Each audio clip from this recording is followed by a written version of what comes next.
You've got one of the biggest stars in the history of sports, one of the most famous clubs on the planet, and what happens? One of modern football's most dramatic and public divorces. This is the story of Cristiano Ronaldo's chaotic final season at Manchester United and how it all just completely fell apart. Okay, so picture this. It's November 22nd, 2022. The entire football world is glued to the World Cup in Qatar. But back in Manchester, a storm that had been brewing for months was finally about to break. Manchester United put out a statement that just stopped everyone right in their tracks. And there it was, just 26 words, short, sharp and absolutely seismic. The club confirmed the unthinkable. The legendary number 7, a hero who had returned to this massive fanfare just a year before, was gone. Just like that, effective immediately. So you have to ask yourself, right, how on earth did it come to this? How does a fairy tale return completely unravel into such a bitter public breakup in what, just over a season? Well, to understand that, we've got to unpack the entire saga from the very beginning to the very end. Now here's the thing about this story, it's not exactly a straight line. So to really get how the relationship totally imploded, we actually have to start at the end with that shocking sudden exit. To really get where all this friction came from, let's rewind to the summer of 2022. A new manager, Erik ten Hag, comes in and brings this really demanding, high-energy pressing philosophy. Now for a 37-year-old superstar like Ronaldo, this meant facing a new and, let's be honest, pretty tough reality. His role in the team was about to get a whole lot smaller. And look, the numbers here really do tell the story, don't they? In that first part of the season, he only made 10 Premier League appearances, with just 4 of those being from the start, and only 1 single goal. For a player who literally defines himself by his stats, by his status, this wasn't just a small change, no, this was a public demotion. So okay, a reduced role on the pitch was obviously going to cause some friction, but come on, it takes way more than that to cause a complete meltdown of this size, right? So what was it? What was the final catalyst? What pushed him over the edge and made him decide to, well, burn it all down? And this was it. This was the point of no return. An unsanctioned, absolutely explosive interview of Piers Morgan that was, let's be real, designed to do one thing and one thing only: end his time at Manchester United. It was a calculated attack on the club from top to bottom. So who was first in the firing line? The manager, Erik ten Hag? With this single quote, Ronaldo threw down a direct challenge to the manager's authority. He wasn't just disagreeing with tactics, he was publicly declaring a total lack of respect. In a team sport, that's just an impossible situation.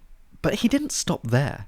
He went right to the very top, taking aim at the club's controversial owners, the Glazer family. He claimed they didn't care about the sporting side of the club, which, echoed a feeling that many fans had voiced for years, but hearing it from the club's biggest star, that was completely unprecedented.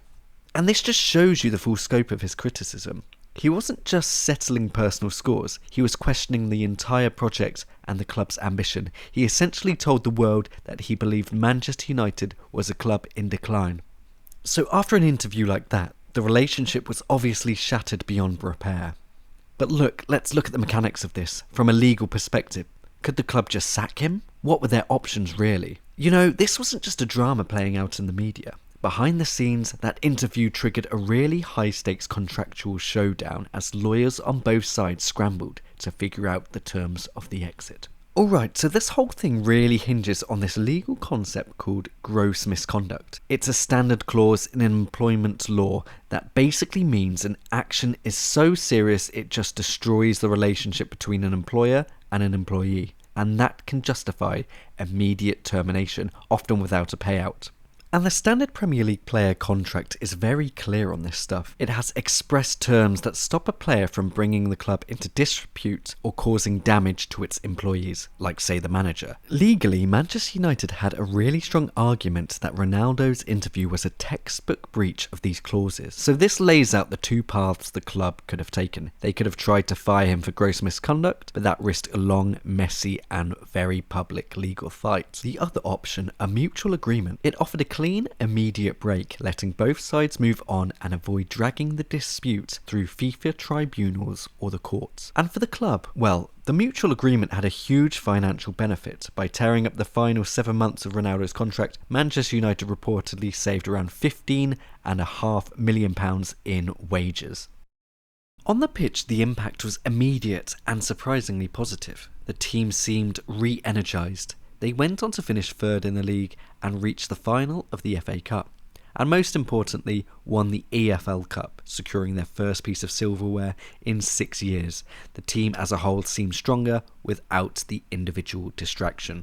And what about the feeling inside the dressing room? His Portugal teammate Bruno Fernandes summed it up perfectly.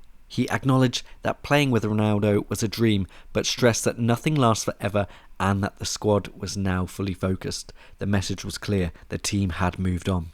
Ultimately, that Messi exit acted as a catalyst for change. It removed a huge distraction and it allowed manager Erik ten Hag to fully impose his authority and his system on the team.